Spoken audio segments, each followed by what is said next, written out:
초보 창업자들이 이거 모르면 진짜 100만원, 200만원 순식간에 사라집니다. 큰 타격이 있는 겁니다.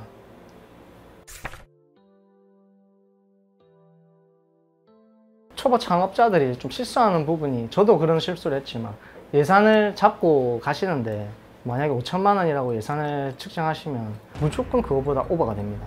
그것 때문에 오히려 오픈하기 전부터 지쳐서 힘들어 하시거든요. 왜냐면 저도 그랬으니까.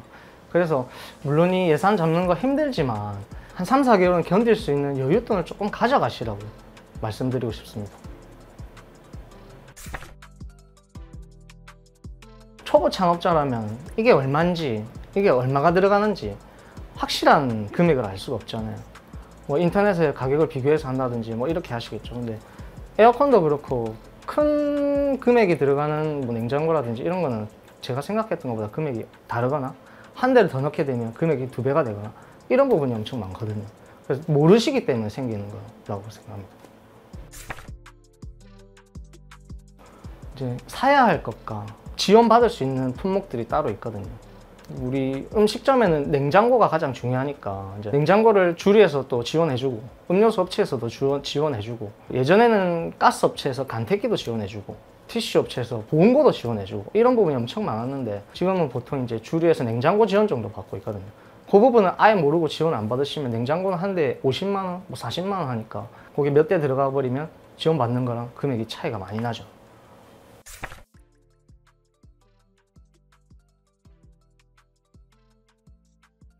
저는 고정 비용을 줄이는 게 가장 중요하다고 생각하거든요. CCTV가 있고요. 그 다음에 인터넷만 설치해야 되는 부분이 두 번째로 있고요. 세 번째로 정수기를 직접 설치하는 방법이 있습니다. 정수기를 직접 설치하게 되면 고정 비용이 2, 3만 원 정도 나가는데 그 아예 일체 안 나가게 할 수 있고요. 필터를 직접 사서 정말 쉽게 갈 수 있거든요. 그렇게 하면 되고, 보통 인터넷이랑 TV랑 인터넷 전화기랑 이렇게 세 개를 같이 설치하는데 다 필요 없고 인터넷만 설치하면 됩니다. 가장 저렴한 인터넷. 그렇게 해서 고정비를 낮출 수 있고, CCTV는 A 업체라든지 S 업체라든지 그런 데 이용하면 뭐 6대 기준으로 한 달에 불입료가 10만 원 정도 되는데 그거를 그냥 구입해서 설치 받으시면 80만 원 정도, 10만 원으로 치면 8개월만 쓰고 9개월부터는 무조건 이렇게 돈이 안 나가게끔 할 수 있는 거죠. 그걸 합치면 15만 원 내지 20만 원 정도 고정비를 줄일 수가 있습니다.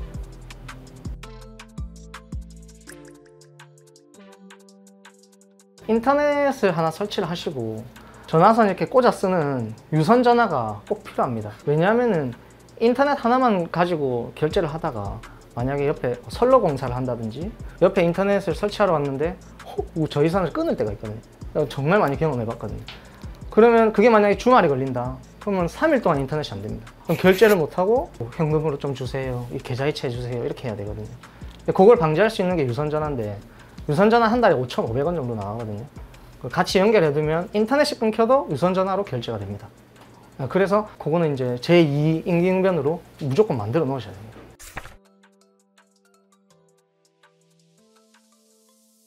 물론 장사가 잘 될 수도 있지만 우리는 좀 최악을 대비해야 되거든요. 최악을 대비하려면 고정비라 하면 뭐 달세, 그냥 숨만 쉬어도 나가는 돈들이 고정비인데 인건비, 달세 이런 부분이거든요. 그런 부분을 최대한으로 줄여놔야 나중에 혹시라도 코로나 같은 사태가 왔을 때 대비할 수 있거든요.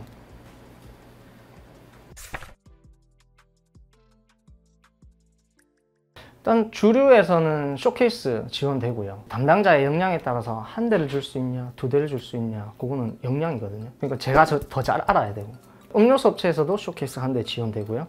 뭐 음료수 컵 같은 거 지원되고요. 뭐 가스 업체에서는 가스총 같은 거 소소하지만 3, 4천원짜리 무한대로 지원을 해줍니다. 일단 제일 중요한 게 이제 매장의 냉장고거든요. 냉장고 가격을 많이 줄이면 창업 비용을 줄일 수가 있습니다. 그래서 주류를 선택을 잘 하셔야 되는데 주류에서 쇼케이스를 많이 지원해 주니까 쇼케이스를 지원받는 것도 내가 알고 몇 대 주세요 해야 주지. 그리고 주류 가격도 이 가게 다르고 저 가게 다르고 너무 천차만별이라서 내가 먼저 제시해야 됩니다. 주류 가격을 먼저 제시하고 한 짝에 1,000원이지만 한 달에 30짝을 쓰게 되면 그게 1년치로 보면 또 엄청나게 커지니까 미연에 주류 가격을 좀 산정해서 내가 제시해야 되는 거. 그게 좋습니다.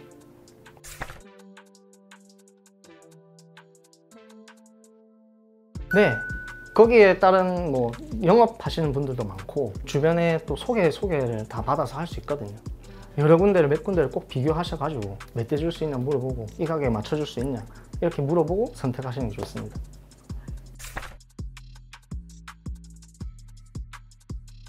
기본을 지키시지 않으시고 잘 되는 매장들을 벤치마킹 하지 않으세요. 보통 장사 안 되는 사장님들 가게를 보면 아무것도 안 하세요. 궁금하지도 않고 비가 와서 안 된다, 추워서 안 된다, 오늘 손님 그냥 없다, 다른 가격이 없다, 이렇게 다들 말씀하시거든요. 그 와중에도 잘 되는 가게는 분명히 있습니다. 그런 가게들이 어떤 행동을 하는지 안 보고 계신 거죠. 그냥 탓만 하고 계신 거죠. 그렇게 두 가지를 들 수 있을 것 같습니다. 예로 들 만한 게 첫 번째로는 영업시간을 안 지키는 걸로 예를 들 수가 있고요. 두 번째로는 환기에 관련된 이야기가 될 수 있는데, 첫 번째로 영업시간에 대한 이야기는 12시까지 운영을 하는데 10시에 문을 닫고 가시는 분들 있어요. 그럴 수 있다고 생각합니다. 왜냐면 집에 애기도 있고 애기도 보고 싶고 빨리 가서 뭐 밥도 먹고 싶고 하겠죠.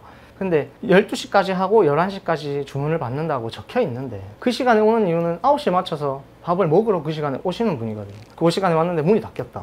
저 같으면 다시는 안 올 것 같거든요. 신뢰가 떨어지고 이제 10시, 11시까지 하는 건가? 이런 생각이 들 수 있겠죠. 그런 걸 안 지키시게 되면 손님을 잃게 되는 거죠.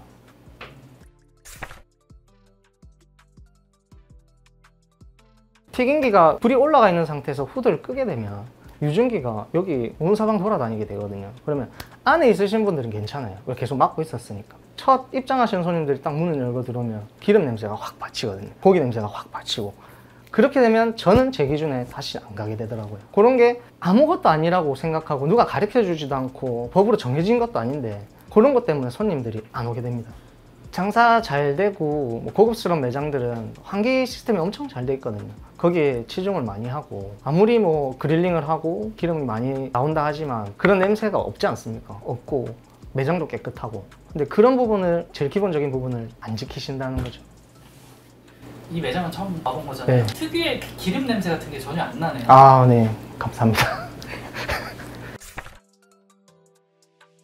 지금은 저희 매장은 이제 후드라는 게 여기서 직화를 하는 게 아니기 때문에 후드 같은 게 없는데, 제가 2호점을 할 때 직화 소금구이 매장을 했는데 닦고 전부 다 닦고 하는데, 그런 부분들이 시행되지 않으면 어떻게 되냐면 고기를 굽고 있는데 기름이 툭 떨어지는 경우 한번 보신 경험 있으시죠? 그러면 절대 안 가거든요. 그런 경우가 생길 수 있고요. 이거 후드를 깨끗이 안 닦게 되면 불이 올라왔을 때 후드에 불이 붙습니다. 그런 뉴스를 한번 보신 적이 있으실 거예요. 그렇게 돼서 화재가 날 수도 있습니다.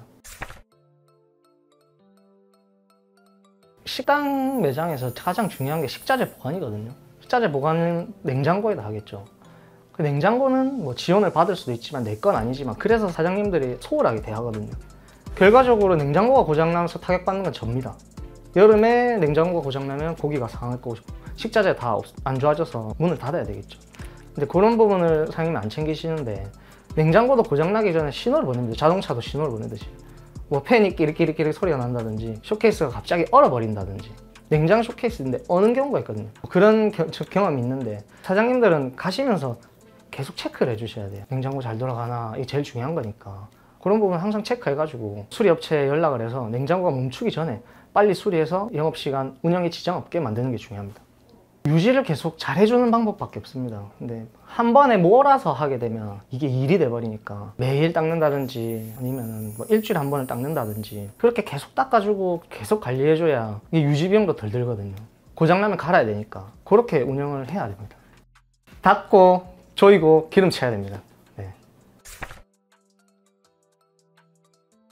가장 원론적인 방법인데, 뜨거운 물에 퐁퐁 타서 쇠수세미로 문지르고 거지로 닦아내면 됩니다. 그게 제일 간단합니다.